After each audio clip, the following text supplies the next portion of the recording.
Պատերազմ էր, թե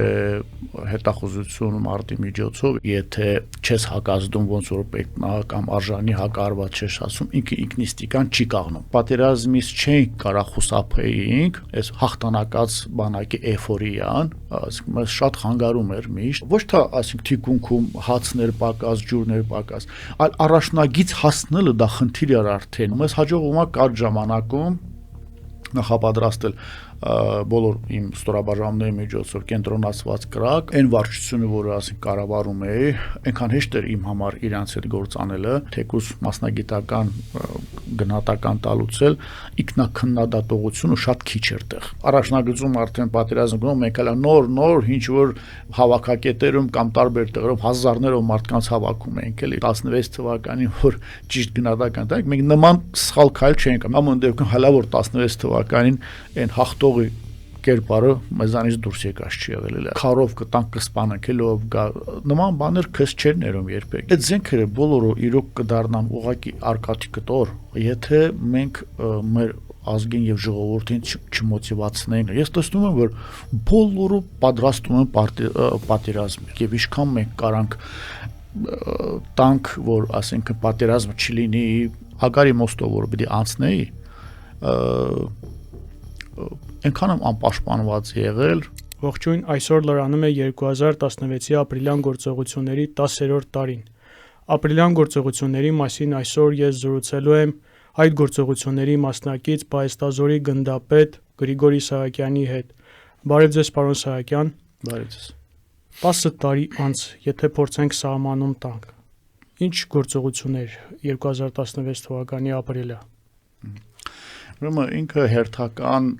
ինչ-որ ռազմական էսկալացիա չէր, ինքը իրոք լայնամասշտաբ ռազմական գործողությունների շարքում կարելի է դասել, ինչ վերաբերում է ինքը պատերազմ էր, թե հետախուզություն մարտի միջոցով, իհարկե դա ինքը տարիների ընթացքում մենք կարողանում ենք շատ հստակ հիմա արդեն գնահատական տալ, որպես ինքը հենց քարորիա պատերազմ դասվում է, որովհետև օգտագործվել է բոլոր զորատեսակները, գրեթե ռազմական տեխնիկան ողջ, որը ունեցել է Ադրբեջանի այդ ժամանակ օգտագործվել է, այդ թվում ծանր հրետանի նոր տեսակները օգտագործվել է, փորձարկում է իրականացվել, միայն ավիացիա չի օգտագործվել լայնամասշտաբ, բայց դա չի նշանակում, որ ինքը չի կարելի դասել այդ պատերազմի շարքերին։ Եթե գնահատական տանք նաև ասենք, որ դա պատերազմ է մարտով, դա հիմա ենք մենք կարողանում դրա մասին խոսել եւ ասել, որ այո, եթե մենք հենց համեմատություն ենք իրականացում 16 թվականի մարտական գործողությունների եւ այդ քարորիա պատերազմից հետո ստեղծված իրավիճակը եւ 20 թվականի պատերազմը իրար հետ համեմատում, մենք տեսնում ենք, որ շատ մոտ գործողություններ իրականացվել եւ կարծես մտահղացումը նույնն էր եւ դրա համար կարելի է դա արդեն դասել, որ ինքը հենց դասվում է մարտով մարտական գործողությունների այդ հետախուզության մեջ։ Արդյոք 4 օրը երկար չի հետախուզություն մարտով գործողությունների համար։ Նայեք, ինքը այդ գործողությունները կանխատեսել սահմանափակումն է մտցնել 1, 2, 3, 4 կամ մի շաբաթ ճիշտ չի եւ դրանով եզրակացություն անել, որ դա է հենց հիմնական բաղադրիչ տան, որ կան գնահատական տան, այդպես չի։ Նայեք, մենք պետքա ցանկացած գործողություն, թեկուզ պատերազմ կլինի կամ մարտական գործողություններ, դրանց ունեն նպատակներ։ Եվ այդ նպատակներից ելնելով ինքը ունենում է իր սահմանափակումները զորքերի կիրառմամբ, ինչպես նաև ունենում է նաև ժամկետային սահմանափակումները։ Տվյալ պարագայում, քանի որ այդ պատերազմը ունեցել է նպատակներ, որպեսզի ճեղքեն առաջնագիծը, զբաղեցնեն կարևոր ինչ-որ բնակավայրեր կամ տեղամասեր, այնուհետև ստիպել, որպեսզի ինչ-որ քաղաքական զիջումներ լինեն, հենց դրանով էլ սահմանափակվում է այդ գործողությունների, մարտական գործողություն եւ պատերազմի հենց ժամկետները, այլ հարց է այդ նպատակներին հասել են թե ոչ այդ ժամկետում։ Այս հարցը շատ քաղաքականացվեց, ի վերջո դա հաղթանակ էր թե պարտություն։ Հա։ Նայեք, հաղթանակն էլ կամ պարտություն գնահատական տալու համար մենք նորից վերադառնում ենք այդ պատերազմի նպատակներին։ Հիմա մեզ համար պարզ է, որ այդ պատերազմի նպատակները եղել են որպեսզի իրոք զբաղեցնեն ինչ-որ բնակավայրեր կամ տեղամասեր կարևորագույն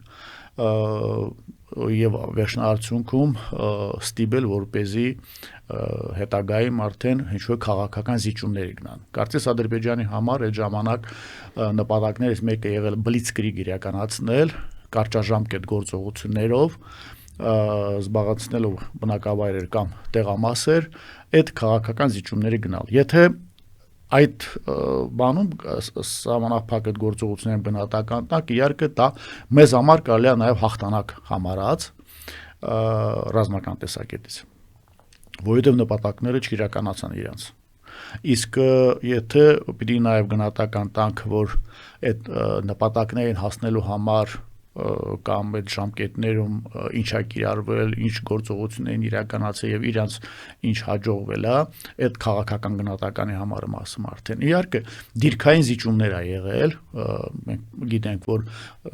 700-800 հեկտար տեղամաս, ասենք զիջվել է, հիմնականում հարավում Լելեթեփե այդ սարը, այսպես ասենք բարձրունք ներողություն եւ Թալիշում մեր դիրքերից է զիջվել, դրանք հենց հնարավոր որպեսզի քաղաքական շահարկումներ ասենք լինեն այդ դիրքային զիջումները հենց դա էլ ասենք բերել է նրան մարդկանց մոտ անորոշ վիճակի որ ի վերջո դա ինչ էր ասենք մենք հաղթանակ ունեցանք թե պարտվեցինք մի կողմից ասինքն կարելի է ասել որ հաղթանակ է որովհետև հակառակորդը իրան խնդիրները չիրականացրեց մյուս կողմից դիրքային զիջումներ եղել է դա Այստեղ ուզում եմ ես մի հարց տամ, հակառակորդը կանգնեց, բայց այո, արդյոք նա կանգնեց կասեցնելու շնորհիվ, թե քաղաքական պայմանավորվածություն կար, որ մենք այսինչ քայլերը պիտի անենք, հետևաբար դադարեցնում ենք գործողությունները։ Այս հարցը կա էլի։ Ես մի կարևոր նկատառում անեմ, հավատացեք ոչ մի պատերազմ ինքը եթե չես հակազդում ոնց որ պետք է կամ արժանի հակարված չես ասում ինքը ինքնիստիկան չի կաղնում Չէ հակազդել ենք միանշանակ հիմա ուզում եմ ասեմ ինչ պատճառով է կաղնել ինքը կաղնել է միանշանակ հակազդման պատճառով ինքը կաղնել է ամուր դիմադրության պատճառով ինքը ոչ թե կաղնել է ինչ որ քաղաքական բաները պայմանավորվածության կամ դասավորվածության համար այսինքն դա դրանից բխող արդեն պայմանավորվածություն է գնում արդեն բայց հիմնական պատերազմի կանգնման պատճառները դա իհարկե մեր զորքերի գործողություններն է եղել, որոնք ասենք թույլ չեն տվել, որպես իրանք իրանց խնդիրները իրականացնեն։ Դա թե հյուսիսում, թե հարավում իրանց կողմից նաև կորուստների հետևանքով է եղել, որովհետև մեզ համար շատ ակնհայտ է եղել եւ իրանց համար ակնհայտ է եղել, որ այդ ներգրաված զորքերի, հատուկ զորքերի հիմնականում, որոնք ներգրավել են առաջնագիծը ճեղքելու համար եւ հատուկ գործողություններ իրականացնելու համար, գրեթե զգալի մասը ոչնչացվեց եւ շարքից հանվեց։ Դա իրանց համար պետք է որ հնարավորություն ստեղծվել թևերից, ասինքն թե հյուսիս, թե հարավից հնարավորություն ստեղծել լայնամասշտաբ գործողություններ իրականացնելու համար, ինչպես նաև հետագայում արդեն արևելյան ուղությունում, ասենք կենտրոնում ավելի ուժգու հարված հասցնել մեզ, որը իրանց մոտ չստացվեց, չէ՞։ Կխոսենք արևելյան ուղությունից, բայց եթե չլիներ, մենք գիտենք, որ շատ իրենք էլ շատ սահմանափակ ուժերով են, սահմանափակ ուժերով են արձակվել։ Եթե չլինեին քաղաքական պայմանավորվածությունները, հնարավոր է նրանք տեմպը ավելի ուժեղացնեին, ավելի մեծ զորքեր ներգրավեին, ավելի հզոր միջոցներ ներգրավեին։ Ճիշտ է, մենք երբեք չենք իմանալու, բայց կարող ենք չէ ենթադրել։ Ենթադրել կարելի է, նայեք, երբ որ պատերազմը սկսվեց Քարոյան, ես կարծում եմ, որ իրենց նպատակների մեջ եղել է կարճ ժամկետում օգտագործելով սահմանափակ ասենք ստորաբաժանումներ, զորքեր եւ հատուկ միջոցներ հասնել հաջողության։ կարճ ժամկետում ստեղծել այնպիսի իրավիճակ, որ հնարավորություն կտա իրանց համար զարգացնել հարձակումները եւ հասնել այնպիսի կրիտիկական կետին մեզ համար, որտեղ որ մենք պետք է արդեն այդ խնդրողը դերում լինեինք կամ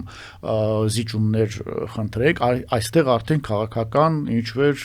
պայմանավորվածություն չէ, այլ քաղաքական ինչ-որ զիջումները պետք է մեզ այնպես պահանջեն այդ ժամանակ, ենթադրում եմ, բայց նորից պետք է շեշտեմ հետեւյալը, որ ռազմադաշտում գործողությունների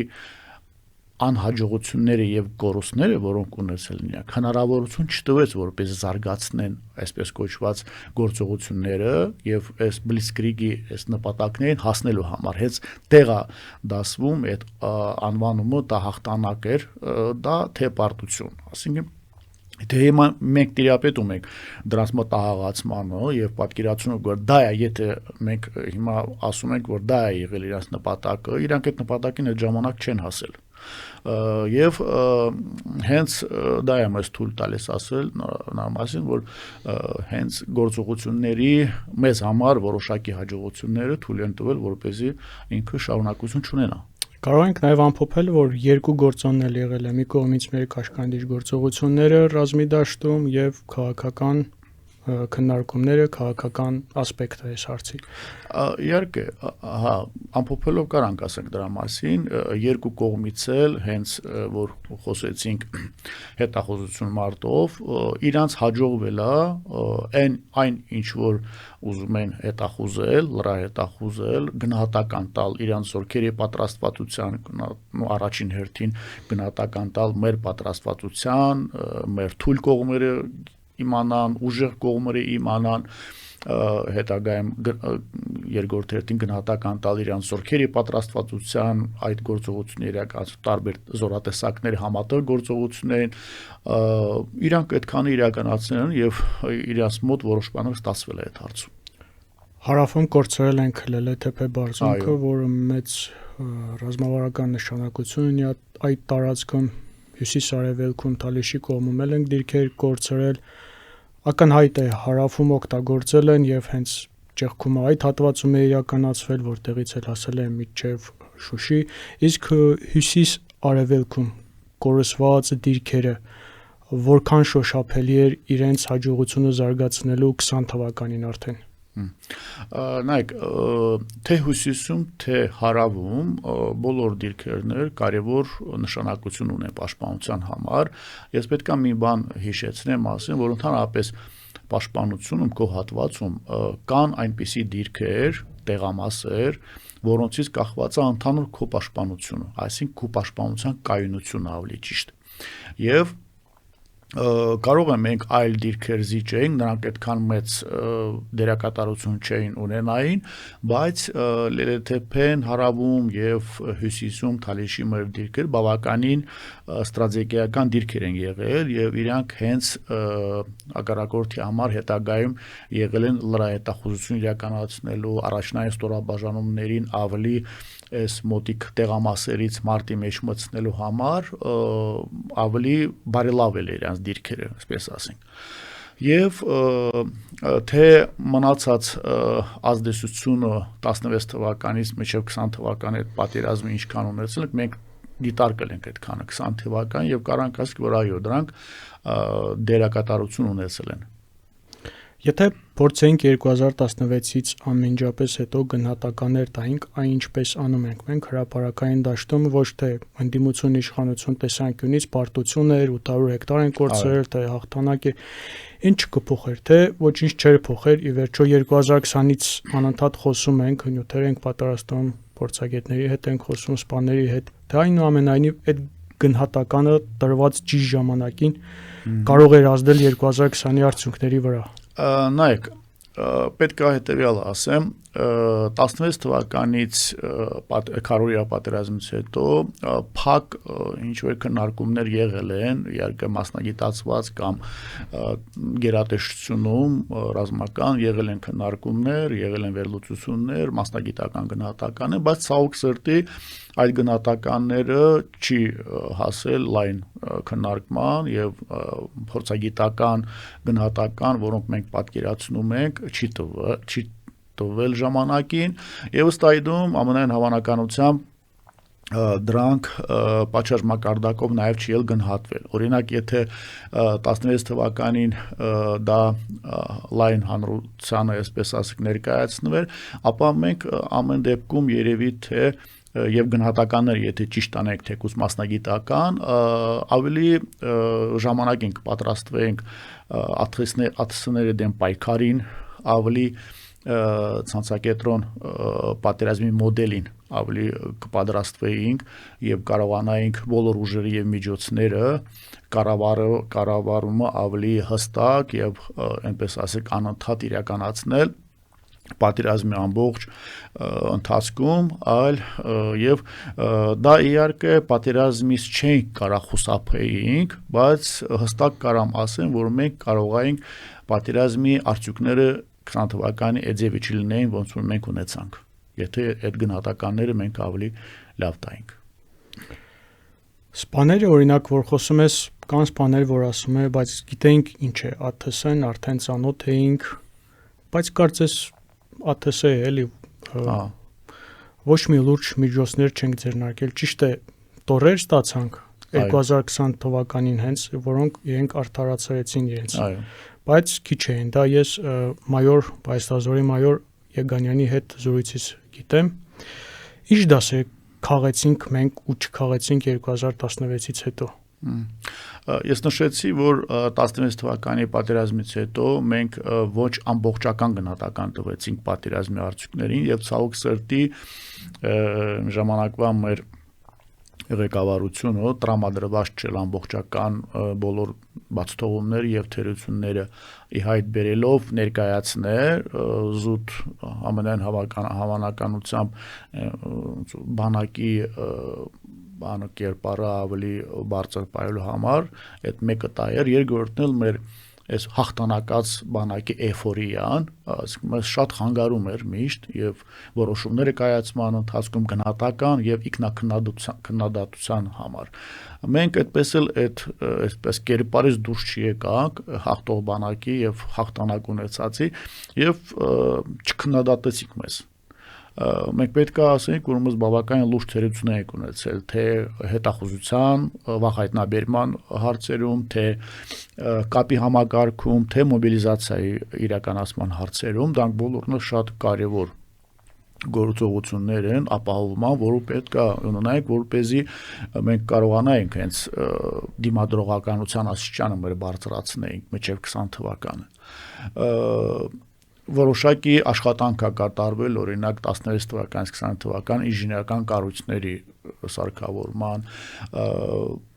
տեսադիտարկման սարքերով ապահովելը, բայց հիմնականում դրանք իրականացվել առաջին դիրքի խորությամբ եւ առաջին էշելոնի ստորաբաժանումների համար էր նախապատրաստված։ Սակայն մենք տեսանք, որ դա քիչ էր եւ մենք չհասցրեցինք կամ պատշաճ մակարդակով ուշադրություն չդարձրեցինք մեր խորքի վրա եւ հենց առաջի դիրքի հանձնելուց հետո մենք խնդիրներ ունեցանք արդեն խորքում պաշտպանությունը կազմակերպելու համար մենք կորցրեցինք զորքերի կառավարումը մենք կորցրեցինք իրավիճակի նաև իմացությունը, մենք օպերատիվ ինֆորմացիան չենք ունեցել ժամանակին, եւ բացի այդ ժամանակի կորուստից եւ իրավիճակի ճիշտ նաև գնահատական չենք կարողանում տանք, քիչ փորձ ենք ունեցել ԱԹՍ-ների կիրառման եւ այդ փորձը հենց ցույց տվեց, որ մեր բացթողումներից մեկը դա է։ Այդ բոլոր թերությունները մենք պետք է 16 թվականին բացահայտ ձևի ներկայացնեինք եւ այդ ուղղությամբ աշխատանք կատարենք, որպեսզի մենք արդեն 20 թվականի պատերազմի վրա կարողանայինք թե ինժեներական կառույցների լրակավորման հարցերում, թե ԱԹՍ-ների դեմ պայքարի, թե մարտական գործողությունների ընթացքում զորքերի անընդհատ կառավարումը պահելը եւ չկորցնելը եւ հենց մարտի ժամանակ հրամանատարում այս գաղափարով որոշումներ կայացում, որպեսզի զորքերը պատրաստ լինեն իրականացնեն։ Ցավոք սրտի մեզ մոտ դա ոչ բացահայտվեց, ոչ ներկայացվեց, ոչ էլ ստիպվեց, որպեսզի դա իրականացվեր։ Տեղերում ոչ բոլորն էին խոսում դրա մասին եւ ոչ էլ ճիշտ գնահատական տալու հետևանքով այդ թերությունները ժամանակին ոչ էլ վերացվեցին։ Տեսեք, բայց հանրային քննարկումների ժամանակ կարծես ճնշում կար հանրային, որ ինչու՞ չեք տեսախցիկներով համալրում դիրքերը։ Դրանից հետո կարծես թե իշխանությունները ականջալուր եղան, որոշակի քանակությամբ համալրեցին տեսախցիկներով դիրքերը, ինչ որ քանակությամբ դեր արդեն ապրիլին ջերմատեսիլ սարքեր էին տրամադրում։ Այո։ Արդյոք պետք էր, որ ինչ որ մեկը հուշեր հանրությանը, այսինքն հանրությունը պահանջում էր, որտեղ տեսնում էր խնդիրը քաղաքացիական հասարակությունը պահանջում էր։ Պետք էր հուշել հասարակությանը, որ խնդիրները ավելի խորքում խնդիրներ ունենք։ Եթե այսպես ասենք, ավելի կլասիկ տարբերակով նայեք, իհարկե դրա անհրաժեշտությունը չի պետք լինի, ասենքն այն գերատեսչությունները, որոնք պարտավոր են, պատասխանատու են, նրանք պետք է այդ խնդիրները բոլոր ամբողջական իրենց վրա վերցնեն եւ իրանք իրականացնեն։ Սակայն կարծում եմ այդ իրավիճակում այդ հանրային ճնշումները թեկուզ եղել են, բայց այսպես ասենք, իրանք որոշակի խթան տվել են, որոշակի փոփոխություն կամ որոշակի դրական ինչ-որ քայլ եղել է, բայց նորից եմ կրկնում, մենք հələ հիվանդ ենք այն հաղթանակած բանակի կերպարով, գիտենք թե մենք ենք, որ ամենաուժեղը, ամենապատրաստվածը եւ մնացինք 80-ական թվականների այդ զենքի զինամթերքով եւ մարտավարությամբ ես մեջն է, մենք շատ փոփոխություն չենք արել, ես այս կասեմ հետագայում ասենք մեր հաջողությունները որտեղ են եղել, բայց ամեն դեպքում եթե ընդհանուր վերցնենք, ընդհանուր մենք հետ ենք մնացել Ադրբեջանի զինված ուժերի այդ ժամանակ նաեւ Ադրբեջանի զինված ուժերի պատրաստության եւ ներգրաված իրենց կողմից զորքերի կառավարման այդ համակարգից օգտագործող զենքի զինամթերքից նկատի ունեմ չդառնան պոպուլիստական ասած այդ ԱԹՍ-ների մենակ, ասինքն ստե մենակ ԱԹՍ-ների հարց չէր էլի, ասինքն պատերազմի բոլոր ձևերներ եւ անվտանգային համակարգի բոլոր, ասինքն ձևերն էլ օգտագործում են, սկսած ինֆորմացիայի այդ վակուումից, մեր կողմից կամ իրենց կողմից, այսպես ասենք տարբեր ձևերով մեր ժողովրդին բանակի, ասինքն դեզինֆորմացիա տալով շեղում էին իրավիճակը 16 թվականին հենց սկսվել էր դա, ասինքն դեզինֆորմացիա եւ մեզ մոտ որոշ ժամանակ վակուում ա եղել, ասինքն չկար ինֆորմացիա, որ ինչա կատարվում, բայց եւ զորքերի կառավարման հարցով ԱԹՍ-ների եւ թե հետախուզական, թե հարվածային ԱԹՍ-ները օգտագործումը որը մեզ համար սկզբից անհասկանալի բան էր, ունեցել ենք իհարկե հոբ համակարգեր, որոնք պետքա պայքարեին դողությամբ, բայց ոչ էֆեկտիվ էին բոլորը, որը մենք կիրառում էինք։ Զորքերի նաև այն ժամանակ, քանի որ ասենք ինչ որ հետևակի գործողություն, բացի հատուկ ստորաբաժանումների գործողությունները չի եղել, ուրիշ կիրառում չի եղել, ես կթողնեմ հələ որ այդ հարցի պատասխանը այդ հարցում է։ Ամեն դեպքում մենք որոշ բաներում արդեն զիջում ենք իրանց։ Փորձենք ամփոփել, մենք պիտի երկրորդ էշելոնի վրա ուշադրություն դարձնեինք, ավելի ժամանակակից հոբ ձեռք բերեինք, ավելի մեծ քանակությամբ հատուկ նշանակության ջոկատներ ունենայինք, ստորաբաժանումներ, էլ ինչ, ճիշտ եմ ամփոփել, այսքանը։ Իհարկե նշել եք կարևոր հարցերը, այստեղ պետք է ես հավելեմ, նորից հիշեցնեմ մոբիլիզացիայի կատարման հարցը։ Ցանկացած պատերազմում ոչ թե մենակ զինվորականները հաղթում են առաջին էշելոնում պատերազմ վարողները, այլ պետության ներուժն է շատ կարևոր, ասինքն ինչ վիճակում է գտնում քո պահեստազորը եւ դու ոնց ես կարողանում այդ պահեստազորը կիրառես եւ կարճ ժամանակում զինես, այնուհետև պատրաստված վիճակում իրանց մարտական գործողությունների ներկայացնես։ Ինչպես նաև բացի այդ քողունակություններից շատ կարևոր է տեղերում հրամանատարների կողմից այդ պահեստազորի կառավարումը կարողանան իրականացնեն, դրանց կիրառումը ճիշտ կազմակերպեն։ Մենք որ ասեցի պետք է մենք ճիշտ գնահատական տայինք, չէ, շատ կարևոր է մենք ռազմական նաև որոշ բաներ, ասենք մի կողմ թողնենք այդ քաղաքական հարցերը, բայց եթե ռազմական տեսակետից գնահատական տանք, մենք թերանում ենք մոբիլիզացիայի կատարումից մենք թերանում ենք նաև թերացել ենք յուր ժամանակին այդ մոբիլիզացիայի ենթակա մեր անձնակազմի պատրաստությունից, նաև մենք թերանում ենք տեղերում հրամանատարներս զգալի մասը նաև պատրաստ չէին այդպես մեծ քանակով զորքերի ընդունումը եւ այդ զորքերին ավելի էֆեկտիվ կիրառում, ասենք մենք ամփոփված ենք եղել մեր արկա ուժերով, բայց արդեն որ մեծ քանակի ստորաբաժանումներ ա եղել, լրահամալրվել են, կարծես դրանք մնացել են պատերազմից դուրս, ինչ որ միտեղ երկրորդ կամ էշելոնում կամ միտեղ մնացին այդպես մի մասը ոչ մարտական գործողությունների մասնակցեցին, ոչ իրենց պոտենցիալը կիրառվեց։ Մենք թերացել ենք նաև նոր մարտական գործողությունների,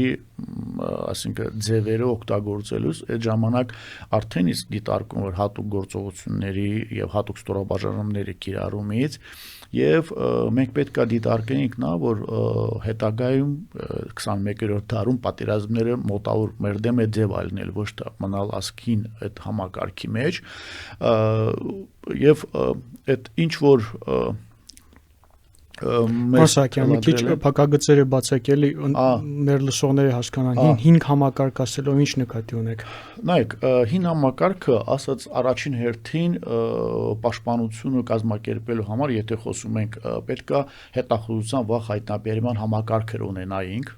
բացում եմ, ասենք, դա այնպիսի հետախուզական միջոցներ, որոնք հակառակորդի խորքում կարան ճշգրիտ ցույց տան, որ հակառակորդը հարձակողական գործողություններ է իրականացնում, կուտակումներ է ունենում եւ մինչեւ մեր խորք, մեր առաջնագիծը գալը մենք կարող ենք հայտնաբերել իրան գործողությունների առաջին դա երկրորդը հայտնաբերած հակառակորդին կարող է այնպիսի հոբ միջոցներ ունենան, որպեսզի դրանք կարողանան էֆեկտիվ գործողություն իրականացնել։ Հիմա չկա աշխարհում դիմիած պետություն, որ ինք կարողանում է 100%-ով իրան օթու փակած բայ, բայց կա այնպիսի զենք այնպիսի միջոցներ, որոնք մաքսիմալ կարողանում են քո զորքերը, ստրատեգիական օբյեկտները պաշտպանեն եւ պահպանություն իրականացնեն։ Ընդ որում այնպիսի միջոցներ պետք է մենք ունենայինք, որոնք մեզ համար տնտեսական նաև էֆեկտիվ արդյունավետ լինեն, ասենք չի կարելի, այսպես ասեմ ձեզլի, մի միլիոն դրամանոց խոսքի օրինակ զենքով չի կարելի մի դրամանոց զենքը խոցած, էլի, ասենքն մենք պետք է այդ գնահատ ես մի քիչ փոխհարաբերական ասեցի գները, խոսքի եթե մենք 20 թվականին որ ասում ես օրինակ ունեցել ենք տորը, ապա ոչ էֆեկտիվ է տորով ինչ որ մի փոքր բան անօթաչու թռչող սարք խոցել, էլի, ասենք դա նպատակահարմար է բայրակտար խոցել, բայց այսինքն պետք է այդ միջոցները նաև համարժեք գնահատականը ունենայինք, ասենք մենք պետք է արդեն ունենայինք այնպիսի ռեփ համակարգ, որը հնարավորություն կունենար միջոցների մի մասը շեղել իրանց խնդիրների կատարումից, այդ թվում բայրակտարները կամ հարոտները, որպես իրանք իրանց նպատակային չօգտագործեին, հա հոբ միջոցները ասեցի, ռեբը հետախուզությունը հիմնական միջոցները ավելի նաև մարդկանց ազդող բաների մասին խոսեմ, էլի, ասենք մենք պետք է ունենայինք ստորաբաժանումներ ենք ունեցել, որոնք ասենք չեն ունեցել զրահաբաճկոն, չեն ունեցել անհատական պաշտպանիչ միջոցներ, հրետանավորների շատերը հրետանավորները չեն ունեցել դրա մասին, հա, ցավոք սրտի եւ մեր զոհերի վիրավորների մեծ քանակը հենց դրա պակասն էր, որ մենք չենք ունեցել դա, եթե ճիշտ եք ասում, պարզ լեզվով եթե խոսենք, այդպիսի խնդիրներ ենք ունեցել։ Մեզ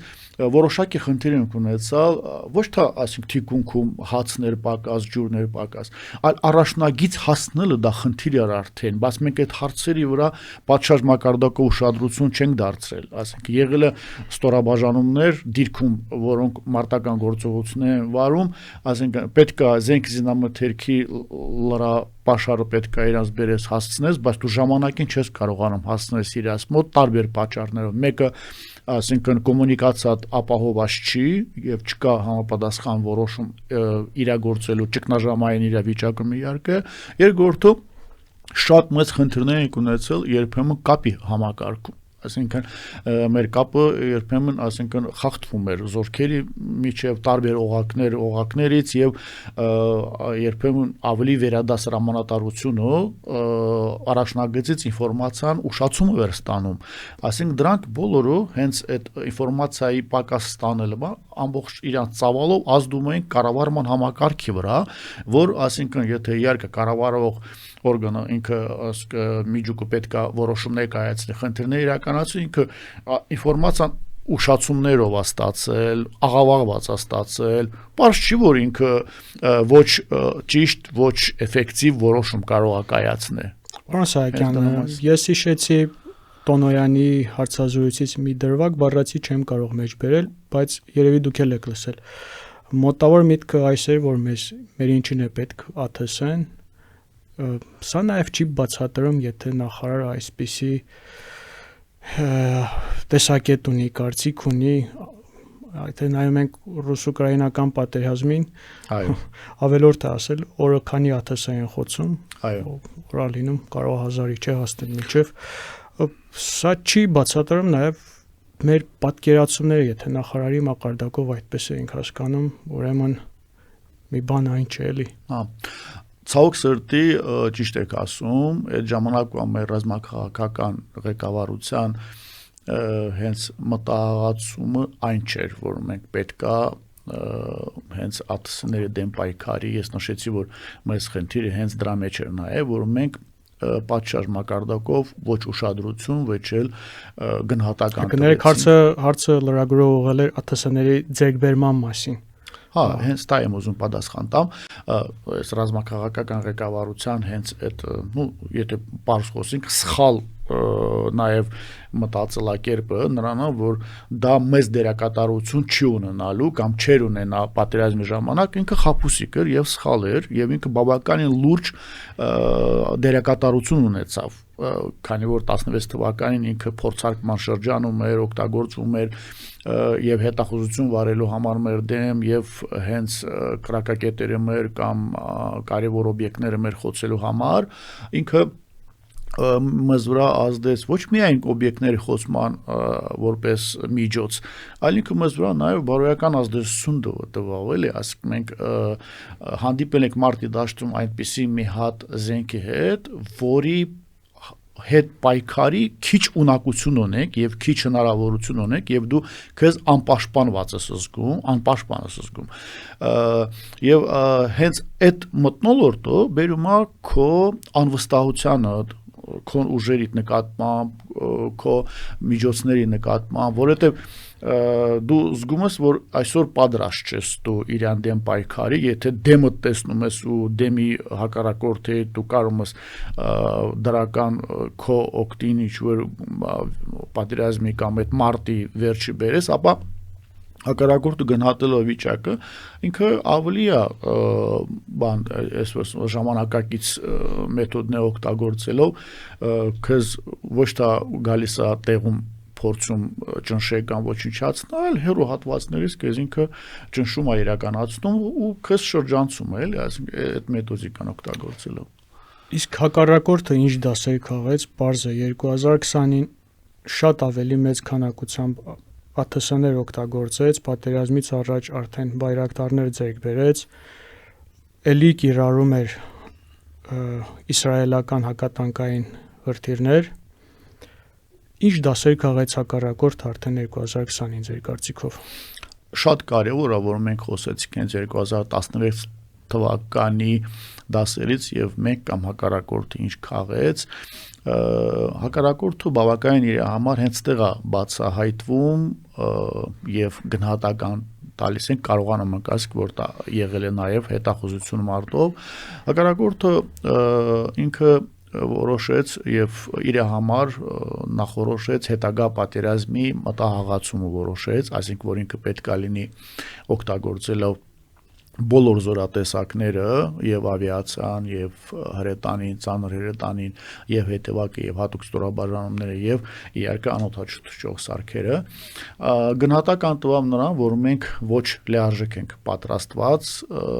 զուտ ասեմ ինչի համար, որ կարա կիրառե լայն ԱԹՍ-ների միջոցով կարողանա ինքը մեզ այն տեղամասերը, որոնք շատ կարևոր են գրավելու համար կամ մեր առաջնագիծը ճեղքելու համար, ինքը օգտագործեց ճշգրիտ զենքերը, օգտագործեց նաև հրետանին ճնշելու համար մեզ, ինքը իր համար նախորոշեց, որ այսօր մեր հրետանին 16 թվականին պատրաստ է մարտական գործողություն վարելու, բավականին պոտենցիալը ուժեղ է եւ պատրաստված զորքերի շարքում է եղել, ինքը իր համար որոշեց, որ առաջին հերթին պետք է մեր հրետանային ստորաբաժանումները եւ միջոցները շարքից հանե։ Երկրորդ հերթին ինքը որոշեց, որ պետք է բոլոր հոբ միջոցները, որը ունենք հիմնական, ասինքն որոնք պետք է իրենց ավիացիային խանգարե, շարքից հանե։ Եվ հենց իր մոտ ստացվեց այն ինչ որ ինքը 16 թվականին չի կարողացել ամբողջական անի, ինքը ինչ արեց, անմիջապես առաջին հերթին մեր հոբ միջոցները եւ մեր արկա ռեփ միջոցները շարքից հանեց, այնց առաջի ժամերն ա եղել եւ մեր հրետանային ստորաբաժանումները, որոնք մշտական տեղակայում վայրում են կամ առաջնագծում են, բավականին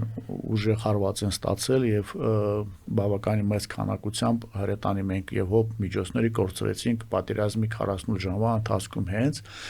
եւ գնահատելով մեր զորքերի պատրաստությունը, նրանք նախընտրել են, որ որտեղով կարան ավելի հեշտ եւ ավելի իրենց համար հարմար մեր առաջնագիծը ճեղքեն, ամենագլխավոր իրենց հենց խնդիրը դա է եղել, որ գլխավոր հարվածի ուղղությունը որտեղով տան եւ որոշում գլխավոր հարվածի ուղղությունը հարավային լինելու, այլ հարվածի ուղղությունը հյուսիսից լինելու եւ որոշեցին, որ իմաստ չկա կենտրոնական ուղղությամբ որևէ գործողություն իրականացնենք, որովհետեւ եթե հարավային ուղղությամբ ճեղքում կատարենք, մեզ համար կբացվի մեծ օպերատիվ դաշտաբացվելու, որտեղ կարանք իրանք միջև համարյա Հայաստանի սահմանը այն ժամանակ հասնենք, էլի։ Հենց այդ էր, իրանց հենց 16 թվականի պատերազմի նպատակներից մեկը նա է եղել, որպեսզի կարողանան իրանց համար կանխորոշեն, որ գլխավոր հարվածի ուղղությունը հետագայում որտեղից պետք է տան, ինչ ուժեր եւ միջոցներն ա մերը, որ առավել պատրաստված են եւ ինչա պետք է արած, որպեսզի այդ միջոցները շարքից հանվե, որպեսզի իրանց արկա ուժերի եւ միջոցները ավելի հաջողությամբ իրականացվեց, իրանց։ Այսինքն ուղղությունները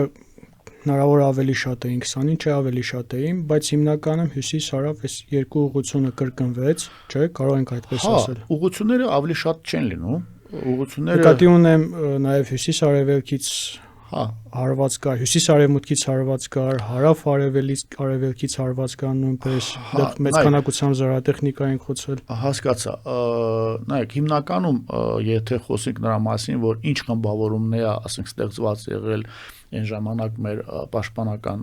դիրքերի արչև կամ պաշտպանական շրջանների արչև,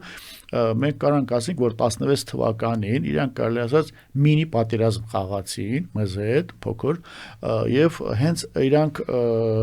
ամենտեղ կարծես նույն ձևի են փորձել գործողություն իրականացնել, թե հյուսիսին, թե հարավում, կարծես նույն ժամանակահատվածում հավասարազոր գործողություններ են իրանք իրականացրել եւ մեզ նաև խափելու համար, ինչպես նաև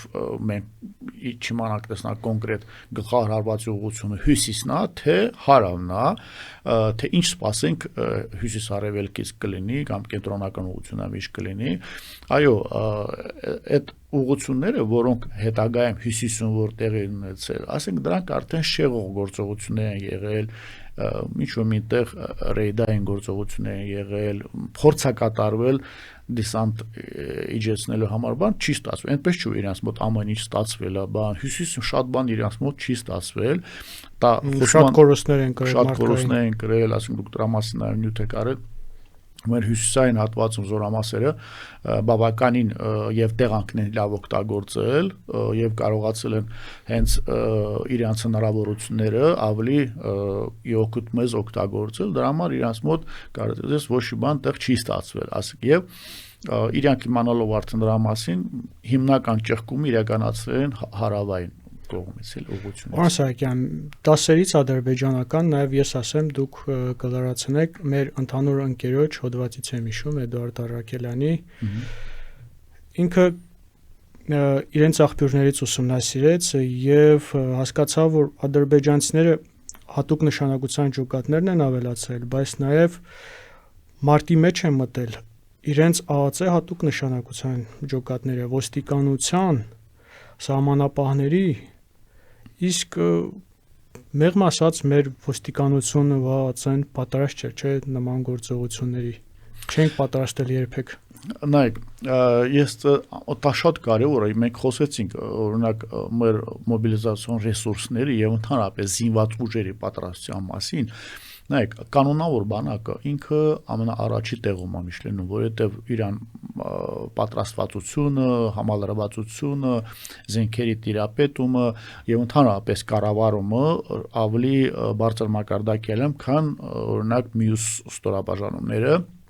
Եվ ընդհանրապես ի սկզբանե ոչ ոստիկանությունը, ոչ ԱԱՑ զորքերը, ոչ այլ ռազմականացված ստորաբաժանումները դրանք չեն կարող պատրաստ լինեն այն գործողություններին, որոնք պետքա լինի պատերազմի ժամանակ, որովհետեւ ի սկզբանե այդ մարդիկ սկի տրամադրված չեն գործողությունը վարելու համար։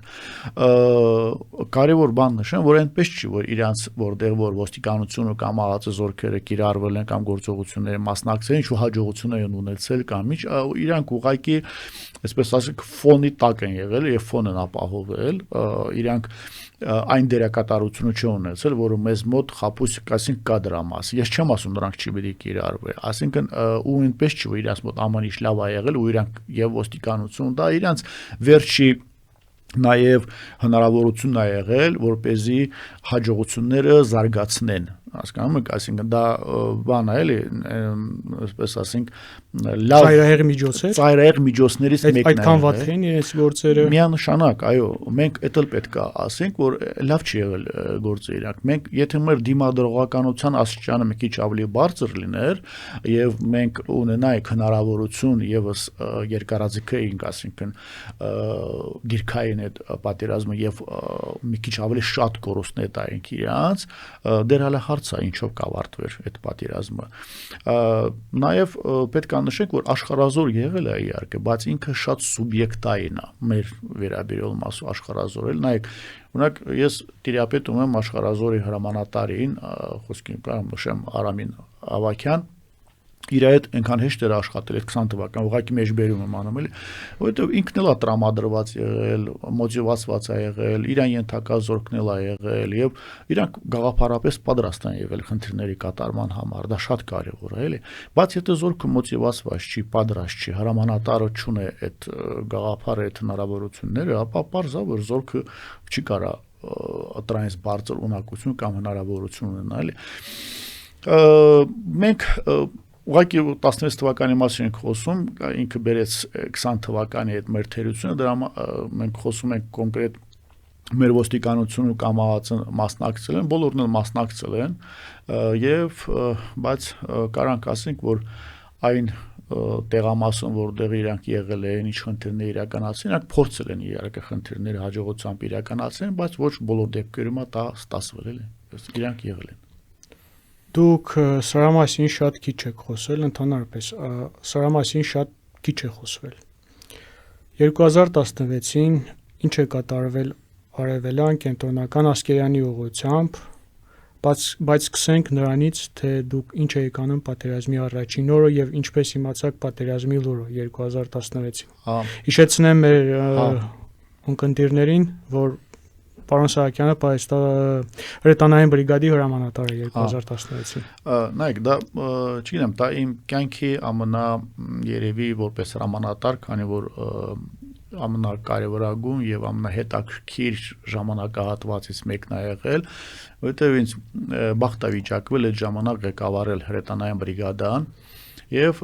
հենց այդ ժամանակահատվածում դիմավորել եմ ապրիլյան պատերազմում դիմավորել եմ հրամանատարի պաշտոնում, հրամանատարի դիրքում։ Պատերազմի մասին տուն եմ եղել, իմացել եմ հերթապա միջոցներից ինձ տեղեկացել են, որ պետք է իջնենք, գործողությունները ասինքն գնում, կրակոցները ասինքն գնում, ուղղակի ներքևում, հələ որ ուրիշ ոչ մի խնդիր չկա, հետապան ուղղակի ասում է, որ ներքևում կրակոցները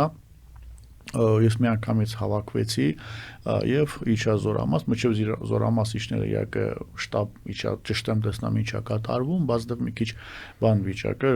անկայուն վիճակը, դեռ հələ պարզել չէր ինչա կատարում, այդ ժամանակ արդեն հյուսիսում եւ հարավում մարտական գործողություններ գնում եւ որոշեցի մի անգամից այդտեղ շատ չսպասել իջնել Զորամաս, իմ ենթականերին էլ արդեն մի անգամից ասեցի իջել ենք դեղ եւ միանգամայն ոնց կարգադրություն եմ ստանում, որպեսզի հետախուզական միջոցները եւ այն հերթապահ միջոցները դուրս բերեմ զբաղեցնեմ մարտակարգերը։ Մենք առանց որևէ ժամանակ կորցնելու կանչում եմ մոտս հրամանատարներին, մտահղացումս ներկայացնում եմ, հրահանգավորում եւ ըստ պլանի մենք սկսում ենք դուրս գալը մեր մարտական կիրառման շրջանները, երթի ընթացքում արդեն Ասկերյանից հետո չասած Աղդամի այդ տեղամասը մեր վրա արդեն կրակում էին ստորաբաժանումների վրա, հրաման եմ տալիս որպեսզի ըստ մարտավարական պլանի ստորաբաժանումները, ասենք ավելի արագ տեմպով, ասենք շարժվեն եւ հեռավորությունը ավելի շատ είναι ստորաբաժանումների միջև, մեզ հաջողվում է առանց որևէ կորուստների, թեև բավականին լավ հրետակոծություններ գնում մեր վրա, հակառակորդի դիտարկում էր մեզ եւ տեսնում էր, որ մենք արդեն զբաղեցնում ենք մարտակարգերը, մեզ հաջողվում է առանց որևէ մի կորուստի զբաղեցնել մեր մարտակարգերը, թե կրակային դիրքերում, թե դիտակետերում եւ միանգամայն նախաձեռնել եմ ու սկսել եմ մեր վրա կրակող միջոցները հակազդել իրանց վրա, կարճ ժամանակում մոտարապես այդ մի 4 ժամվա փոխհրաձգության ժամանակ մեր կողմից դեպի իրանց կողմը մեզ հաջողվում է այդ ուղղություն կենտրոնական ուղղությունում կրակի առավելություն ստանալ եւ չթույլատրել որպես հակառակորդը մեր առաջնագիծը եւ ստորաբաժանումները ճնշում իրականացնել։ Կարծես հաջողվում է այս առաջին օրը այդ կրակի առավելությունը ունենալ եւ այդ հակառակորդ թեև շատ են եղել կրակային միջոցներ, բայց ճշգրիտ կրակի միջոցով եւ հաշվին մեզ հաջողվում է իրանց լրացնել։ Դրանից հետո ամսի 1-2-ին 3-ին մինչև 4 ճաշը ժամը 16:00-ով մինչև մեր մոտ փոխհրաձգություններ գնում, որևէ հարձակողական գործողություն չենք դիտարկում, ուղղակի հրետանային փոխհրաձգություններ անում, հակառակորդը մանևրեր իրականացնում, զրահատեխնիկայի տարբեր միջոցներ առաջնագից գալիս, մենք հակազդում ենք իրանց, այնուհետև մեր ստորաբաժանումների խոսավարումներն ենք ապահովում մեր կրակով, այսինքն մեր հետևակի ստորաբաժանումները, որ ասենք ինչ որ շարժը են անում, այդ ժամանակ մենք հակառակորդին ճնշում ենք իրականացում, որպեսզի կարողանանք անենք։ Այսինքն այն ինչ որ պատերազմի ժամանակ պետք է իրականացվի ամբողջական մարտի դաշտը դիտարկվում էր իմ կողմից եւ մեր կողմից եւ մենք բայց լսելով, դիտարկելով, ինֆորմացիա ունենալով ինչա կատարում հյուսիսում եւ հարավում, հավատացիք ես սպասում եի, որ կենտրոնում ինչ-որ մի բան պետքա սպասվի, ստա չի լինի, որ ասենք երկու տեղ գործողություն է անում, կենտրոնում չկա։ Եվ ամսի 4-ին մոտավոր ժամը 16:00-ի սահմանում ես հեռուհատվածներ եմ տեսնում դիտակետից, որ հակառակորդի զրահատեխնիկայի շարժեր է գնում եւ առաջնագծում եւ հեռու սահմաններում թոզ եմ տեսնում, շատ որ գալիս են։ Ոնց գետի ամբողջ ձախի կողմոսի տեսնում եմ,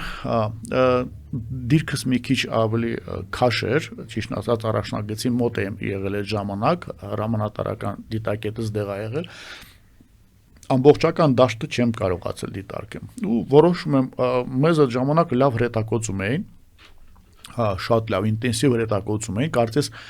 հրետանային նախապատրաստում լիներ, էլի, ասենք ես արդեն զգում եի, որպես հրետանավոր ինչա կատարվում։ Որ օրներ։ Ամսի 4-ը ժամը 16:00-ի սահմաններ։ Այսինքն քանի որ հրետանային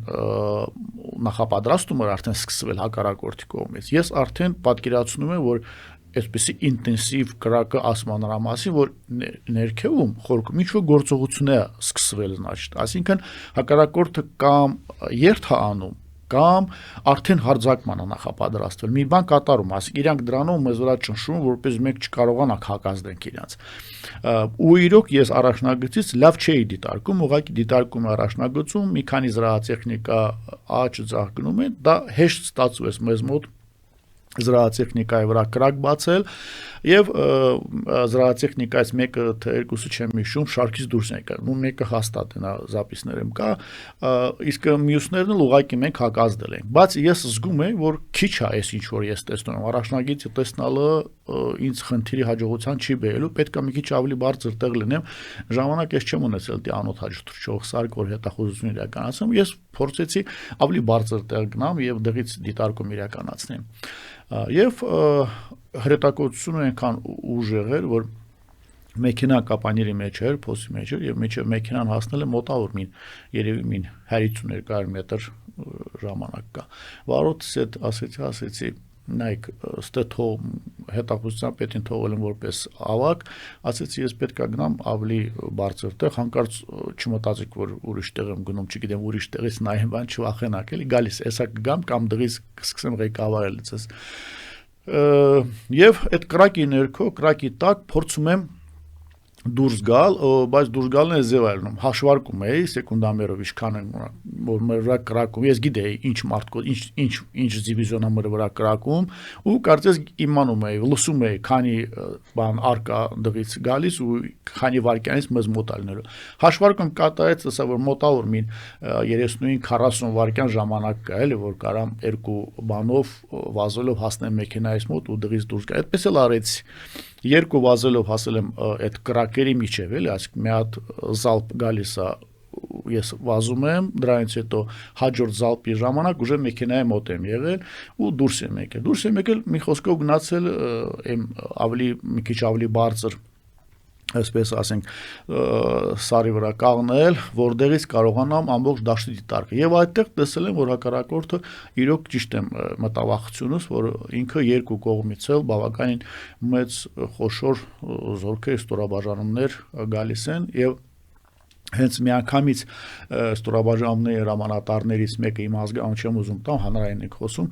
բայց իմ հրամանատարներից մեկին կարգադրում եմ որ գա իմ մոտ, որ միջոցներ լինի մոտս ամենակ չլինեմ, իսկ մյուսներին էլ ասում որ նախապատրաստվեք հակառակորդի վրա կենտրոնացված կրակ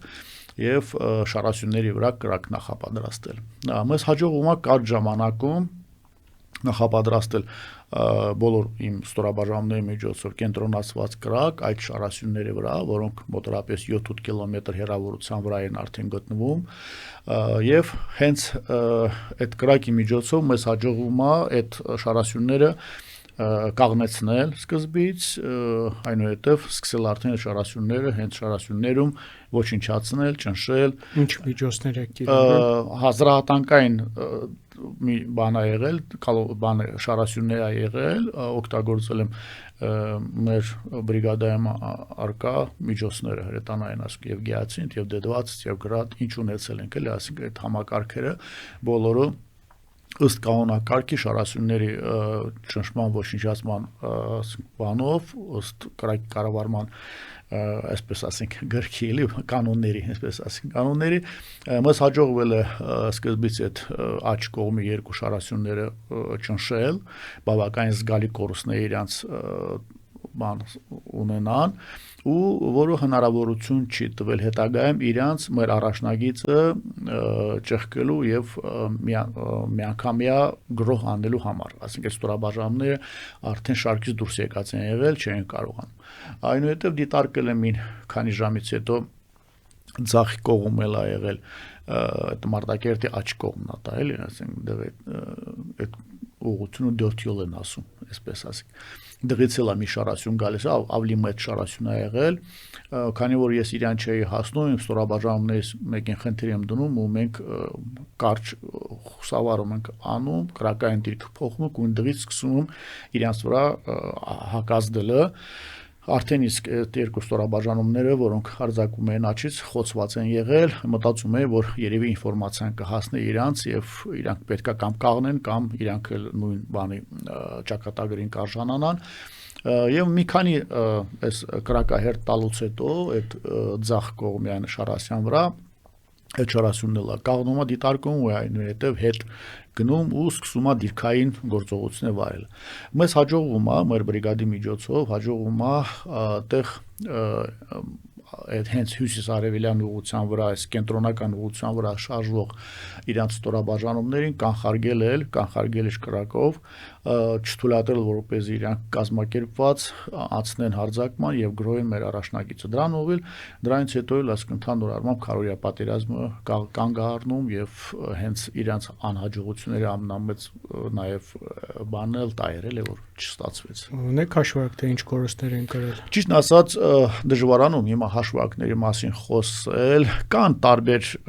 այսպես հարթակներում գրված քանակների մասին, թե կորուստների, թե զրահատեխնիկայի, թե ազնագազմի, բայց ես դա թողնեմ պատմության համար, թող այդ տեխնիկական մասը մնա հետագայում համարել։ Հիմնականում տեխնիկական կորուստներ են կրել։ Ոչ միայն եւ տեխնիկայի եւ ազնագազմի կորուստներ եղել է, ես ուզեցի խուսափեմ քանակական մասը զեկուցելուց, էլի, որովհետեւ ես դժվարանում եմ հիմա կոնկրետ ինչ-որ խոսել քանակի մասին, դա տարբեր տեղում տարբեր ձև, օրինակ մեր աղբյուրներում քիչ մեծ քանակագրած, Ադրբեջանի աղբյուրներում քիչ քանակագրած, ամեն դեպքում մի կարևոր բան ասեմ, էլի, այդ գործողությունները դրանք գրել են ոչ թե քանակական, այսպես ասի, կարևորությունը կորուստների եւ թե տեխնիկայի թե ազնագազմ, այլ ստրատեգիական կորուստներ իրանք ունեցել, այսինքն այդ մեր գործողությունները կանխարգելիչ ընդհանուր առմամբ փոխել են պատերազմի պատկերը եւ փոխել են հետագա պատերազմի նպատակահարմարությունը, էֆեկտիվությունը, որովհետեւ այն կորուստները, որ իրանք ունեցել են, այն վիճակը, որը ստեղծվել է այդ ուղղությամբ, ինքը հետագայում թույլ չտվել, որպես իրան գործողություն իրականացնենք եւ ամենակարևոր հաջողությունը, որը մենք ունեցել ենք, այդ գործողությամբ մենք խուսափել ենք զորքերի անմիջապես մարտի մեջ մտցնելը։ Նկատի ունեմ մեր պաշտպանական շրջանը, հետևակային ստորաբաժանում եւ զորքերի գրեթե չեմ շփման մեջ չեն մտել։ Այո, ոնց որ օրինակ հյուսիսում եւ հարավում օրինակ մեր զորքերը գործողության մեջ են մտել եւ գիտենք որ բավականին մեծ քանակի զոհ են ունեցել, օրինակ տեղ իմ ամենամեծ հաջողությունս եւ կարամ ասեմ որ դա է եղել որ մեր զորքերը հետեւակը մարտի մեջ չի մտել եւ ընդհանրապես մի կորուստելա չեն ունեցել տեղ դա իրոք իշնորհիվ գիտեք շատ կարեւոր է հիմա օրինակ ասում եմ ոնց է ասել դա ինչ է կա ես դե բարձր մենակ չեմ ասել դրա էլ է այդ ժամանակահատվածում մեզ շատ լավ մասնագիտացված պատրաստված եւ տեղակալներ են եղել մարտական պատրաստության շտաբի պետը ապահովման գծով պատասխանատու տեղակալներս ես ուղղակի չեմ ուզում ազգանունները տալ բայց բոլորը գիտեն մեր այսպես ասենք տղաներին շատ ուժեղ եւ պատրաստված նաեւ այսպես ասենք հիանալի արդեն ստորաբաժանումների հրամանատարներ են ունեցել դիվիզիոն մարտկոց օղակներում դասակ օղակներում որոնք վճռական են եղել եւ բավականին բարձր մասնագիտական պատրաստություն ունեցել բոլորը մեկը մյուսից լավն է եղել ես ազնիվ խոսք եմ ասում էլի ես դրա համար ես մենակ հիշում եմ այդ գործողությունը 10 տարի անց հիմա ուզում գնահատական տամ ասեմ օրինակ բացի թերությունները անհաջողությունները նաև ինչն է եղել մեր հաջողությունների գրավական այդ ժամանակ, որ մեզ մոտ ասենք ստացվել է, միանշանակ ես նշեմ մարդկային գործոնը, որը ասինքն այն պատրաստվածությունը, որը ունեցել են սկսած զինվորից, սերժանտից, հրանոթի հրամանատար, հետախուզական ջոկի հրամանատար, հետախույզ կամ հաշվարկող, շատ կարևոր է եղել նայած հետո եւ դասակ եւ մարտկոց օղակում հրամանատարների պատրաստություն շատ կարևոր է այլ դիվիզիոնի հրամանատարների ասենք պատրաստությունը եւ իհարկե այն վարչությունը որը ասենք կառավարում է այնքան հեշտ էր իմ համար իրանց հետ գործ անելը ես ասում երևի կյանքիս ընթացքում ամենակարևոր այն ժամանակահատվածում երևի թա բախտավիճակվել ինձ որ այդ մարդկին եղել իմ ենթակայության մեջ եւ հաջողվել է որպեսզի իրանց հետ այդ գործողությունը իրականացնեմ դա ինձ հնարավորություն է տվել ամբողջական օգտվել իմ իրավունքից եւ հնարավորություններից այդ զորքը կիրառելու համար հարց մոռացել եմ 2019-ին ազգային ժողովում արդեն հետհեղափոխական իշխանությունների պահանջով ստեղծվեց քննիչ հանձնաժողով ապրիլյան գործողությունների ուսումնասիրման համար։ Դուք ակտիվ մասնակից եք, բայց ձեզ չեն հրավիրել։ Այս կապակցությամբ ինչ հարցեր է առաջանում, ինչու չեն ձեզ հրավիրել, ինչու չեն ձեզ հարցաքննել, գիտենք որ Պաշտպանության բանակի հրամանատարին հարցակնել են կադրերից, դա հիշում ենք։ Այո։ Ինչու չեն ձեզ հրավիրել։ Դժվարանում ասեմ ինչու չեն հրավիրել, միգուցե դրա անհրաժեշտությունը չի եղել կամ այն սպառիչ ինֆորմացիան, որի ունեցել են, երևի նպատակահարմար չընկտել, երևի լրացուցիչ չասեմ, բայց ասեմ ես հետեւյալը, մի կողմից երևի մտածել են, որ մենք հաղթել ենք եւ դա հաղթանակ է, ես ասում եմ դա ես երկու փորձեցի բացատրեմ, էլի, ասենք ռազմական տեսակետից, որ գիտենք այսօր հակառակորդի մտահղացումը եւ նպատակները, որ չի իրականացել, դրանք կարամ անվանեմ հաղթանակ։ Մի կողմից դիրքային զիջումներ ենք ունեցել, հա, ընդհանուր դիրքային զիջումները եւ ասենք մենք կարանք գնահատական տանք, որ այդ դիրքային զիջումները հետագայում ինչ դերակատարություն ունեցան մեր վրա։ Ես հենց դրա համար շեշտեցի եւ ասեցի, որ ոչ լիարժեք է գնահատական տվել, ոչ ամբողջական գնահատական տված եղել։ Չեմ էլ կարդացել վերջնական դեղ ինչ են գրել 16 թվականին, չեմ հրապարակված չեմ։ Դժվար չեմ տեսել։ Ես տեսել եմ մասնագիտական գերատեսչության որոշակի վերլուծություն, ոչ ամբողջական, տեսել եմ դա, ժամանակ դեռ ավարտված, ինքը ընդհանրապես թերությունների վերացման նման էր, պլան էր, որ պետք է այդ թերությունները վերացվի, որտեղ բայց դեռ ոչ ամբողջական տեսքն է ինքը գրել, ես դեռ նաև լրացումներ կունենայի։ Ես նորից պետք է շեշտեմ հետեւյալը, երկու գործոն ա եղել, որ այդ հիմնական 16 թվականից 20 թվականը ոչ ամբողջական է եղել։ Մեկը նա է եղել, որ այդ ժամանակվա այդ ղեկավարությունը ամեն դեպքում որոշեց, որ ոչ բոլոր թերությունները հանրայնացնե եւ թեկուզ մասնագիտական գնահատական տալուց էլ ինքնակնդատողությունը շատ քիչ էր տեղ։ Ես տեսել եմ որոշ վերլուծություն, դեռ չկար այն ինչու մասին մենք խոսում ենք, որ պետք է մենք քննադատենք մեր պատրաստությունը, տեխնիկայի պատրաստությունը եւ ընդհանրապես հետագայում ինչ պետք է անենք, որ այդպես չլինի,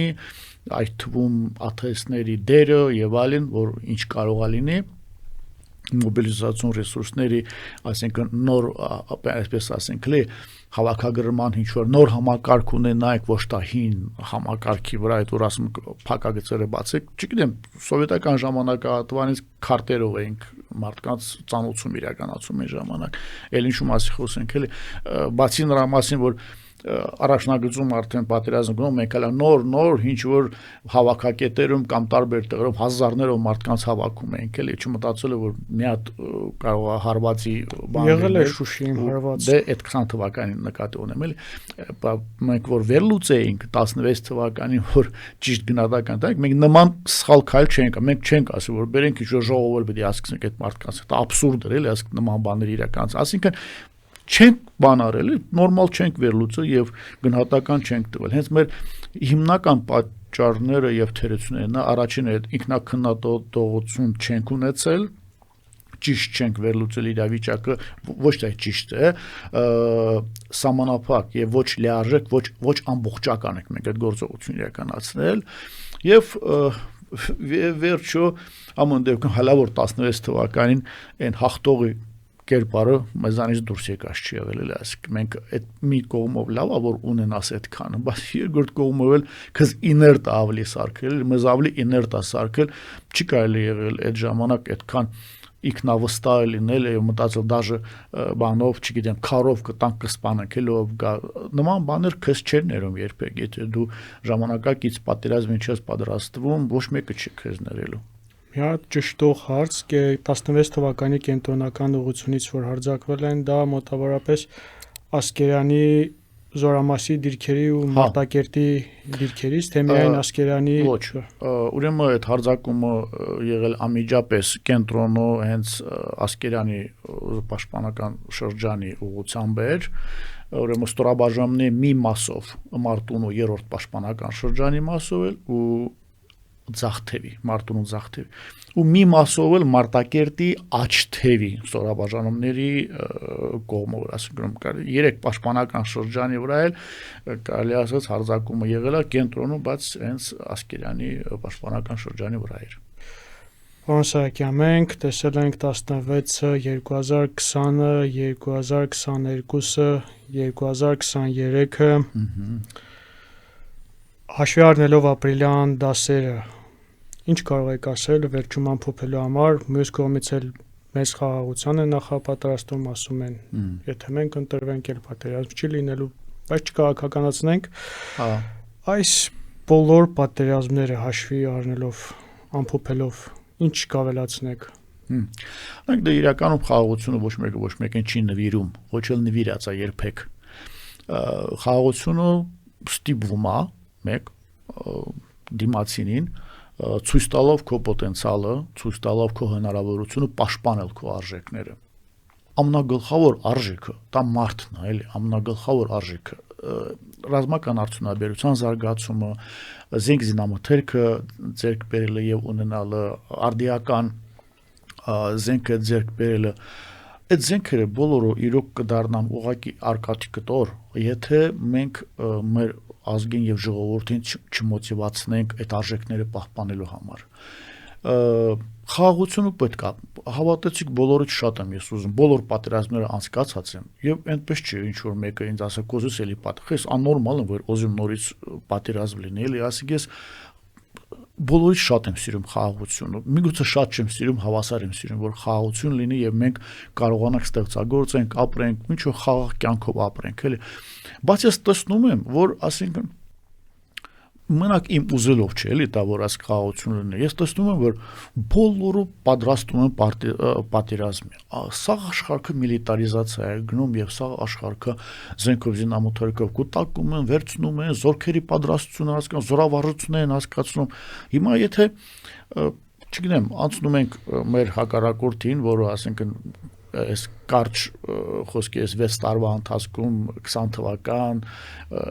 ներողություն 16 թվական, հենց հիմա չիմացի խոսում, դրանից հետո 20 թվական պատերազմ, 22 թվական, 23 թվական պատերազմները, թեկուզ մի օրվա պատերազմները, այսա 6 տարի համարյա պատերազմի մեջ ենք, վերջի միգուցե 1-2 տարի ինչ որ խաղաղ process ասենք գնում, ես չեմ ասում չպետք է գնա, պետք է գնա այդ խաղաղ process-ները, էլի, բայց մենք պետք է պատրաստ լինենք, որ եթե ինչ-որ մին օր, ես չգիտեմ, այդ մեր զիջումները մինչև ինչքան կարանք լինենք եւ ինչքան մենք կարանք տանք, որ ասենք պատերազմ չլինի, վախենակ մի քայլ անենք կամ մի խոսք ասենք, որ պատերազմ չի։ Ես չգիտեմ, մարդիկ խոսում են, վախումել են ինչ-որ մի բան, բա կարող է հանկարծ մի բան խոսենք, ասենք պատերազմը հրահրում։ Հիմա ես ինչ պատերազմ հրահրի, եթե ես խոսում եմ այն բանի մասին, որ պետք է դու գոնե քո պաշտպանությունը ապահովես, ոչ թե խեղճ վախեցած վախենաս թա ինչ որ մի բան իրականացնես, որ կարող է ուրիշները մտածեն, որ դու պատերազմ ես պատրաստում, նախ նայենք ուրիշները ինչով են զբաղված։ 2 օր առաջ զորավարժությունը իրականացնել Ադրբեջանը բանում Սարիգամուշում օրինակ էլի, այսինքն եւ գործողություններ են իրականացում, պատրաստում են։ Հարցը առաջան, եթե մենակ մեզ է վերաբերում այդ քանը չանելը, ես դա ճիշտ չեմ համարում ու ես չեմ ուզում եւս մեկ անգամ նայեք կյանքումս առաջի անգամ ես որ համարյա թե ինձ բան եմ զգացել այսպես ասենք էլի թույլ եմ զգացել եւ չպաշտպանված եմ զգացել դա եղել է Սումգայիթ քաղաքում ջարդերի ժամանակ, երեխա եմ եղել այն ժամանակ եւ հարց եմ տվել, ասում ես մեզ գալիս են սպանել են խումբ են գրուպը, բա ուր է այս միլիցեքը, ուր է սովետական միությունը, խիչում ես պաշտպանում։ Ես մտածում եմ, որ մեզ իրանք չկա ոչ մեկը նման բան անել, մեզ պիտի պաշտպանեն։ Բայց ես անպաշտպան եմ եղել, ոչ զենքը մնացել, ոչ բան, ոչ հնարավորություն, ոչ էլ համախմբված ենք եղել։ Երկրորդ անգամ, որ Հակարի մոստով որ պիտի անցնեի, այնքան եմ անպաշտպանված եղել, որ չգիտեմ, փորձել եմ որպեսզի տնեցիք չզգան այդքան էլի, որ նորմալ ամեն ինչ, բան, բայց իրական նորմալ չի եղել։ Ես իրականում ոչ թե միայն իմ համար եմ ինչ-որ բան վախեցել, ես մեկ մարտական գործողություններում կամ եղել եմ տասնյակ անգամ կարող էի եւ վիրավորվել եւ չգիտեմ ինչ լիներ, այլ իմ անպաշտպան լինելս, անզոր լինելս իմ ընտանիքի արչև ինձ շատ բանի մասին է հուշում էլի եւ ես չեմ ուզում եւս մեկ անգամ այդպիսի անպաշտպան լինեմ էլի հասկանում եք ես պաշտպանության իրավունքը միշտ պիտի ունենամ տամնակ ես չեմ հնարել, դա այնա միջազգային բոլոր փաստաթղթերում դրա մասին գրածել է եւ այդ պաշտպանության իրավունքը ես պիտի ունենամ, ես չի պիտի վախենամ, որ ուզում պաշտպանում, ես չեմ ասում ինչ-որ մեկի վրա ուզում հարձակվեմ, ինչ-որ բան անեմ, բայց ես ուզում եմ այդ իրավունքից օգտվեմ եւ չլինեմ անզենք եւ չլինեմ անպատրաստած, եթե վաղը դրա անհրաժեշտությունը պետքա լինի, ես պետքա պատրաստ լինեմ։ Շնորհակալություն, պարոն Սահակյան։ Հա, Զրույցի համար։ ապրեք։ Ես զրուցեցի ապրիլյան պատերազմից հետո 10 տարի անց Պայեստազորի գնդապետ Գրիգորի Սահակյանի հետ։ Շնորհակալություն։